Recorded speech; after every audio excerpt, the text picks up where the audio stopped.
Libraries should collect everything. They are. You know, people that collect these books are complaining now. There's a store in San Francisco called Magazine, and these people that do have, there's Bolerium Books is amazing. It's a bookstore that they only collect left-wing revolution and gay books. So it's really quite an odd selection. That's the only thing they have, really, you know.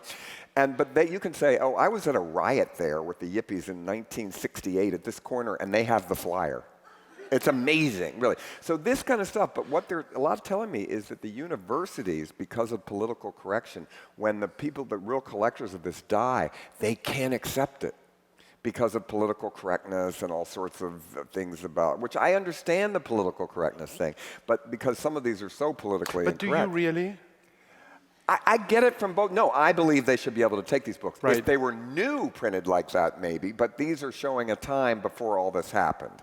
You know, I have a book that I can't believe has ever come out. It's just called The Love of a Fag. You know, and I love that title. I'm really happy I have that book. Yeah, it's in one of the guest rooms because it makes me laugh every time I see it. Yeah. Or another one with this pitiful guy that says, "Enter from the rear." You know. Yeah, I think these books need to be preserved, yeah. Just before coming down here, we took you to the special collections to show you... The dirty stuff, right? Yeah. No, it wasn't dirty. It wasn't that dirty. No, it was fart joke. There was a fart joke, which is good. It was pretty tame in some ways. What did it inspire? Well, it inspires to know that there's always been this, and people have always collected this. I did a show at the Warhol Museum called Andy's Porn, and they couldn't wait to show me all the Andy's real collection. And they knew how to find it very quickly. They all knew where it all was, yeah. And but mostly they hide this in every collection. So you know, I think it's good to celebrate that and to see people's personal things they kept and everything. I know when I am dead, all the people that work for me know where the porn is and to throw it out. Yeah. You should always tell people that if you have that, yeah. What are some of the more unknown objects in your collection that you could reveal? Well, I have things, people give me great stuff. I have the guest list to Rock Hudson's funeral with everyone's address. Of what use is that? Private excitement, yeah. I have Ike Turner's will. I have a lot of good stuff. I collect the novelization of movies. I collect, which is really a despised genre. But there are certain stores now. There's a great one in San Francisco called KO Books that is beautifully curated. And they collect uncollectible books. They have books about flight attendants, no, stewardesses books, you know, which you're never allowed to say that word anymore.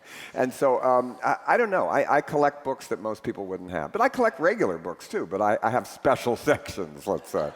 And you have special places in the various homes you have where you put books. Yeah, I know where everything is, sort of. Yeah, but it's filled everywhere. It is like I'm a hoarder. But they're in shelves. It's not like they're piled up. Well, some places are piled up. You're a hoarder or more a collector? Well, a collector, but there's a thin line, as we know, when it goes into insanity, right. But I still read all the books I buy. I don't buy them and not read them. The porn title ones I keep out for art. It's just the covers, you know. I like looking at them. And I have ridiculous in the guest rooms. Book by your bed might be a book called Single and Pregnant. And do you think you do that to elicit in your guests' desire to leave? Yes. My nieces and nephews have said to me when we have a family get-together and they come from out of town, "We're not staying at your house." They refuse to stay up in the scary room, they call it. In my guest rooms, I have my most alarming items, yeah, to discourage guests. My mother always said, "Guests and fish smell after 3 days." Yeah.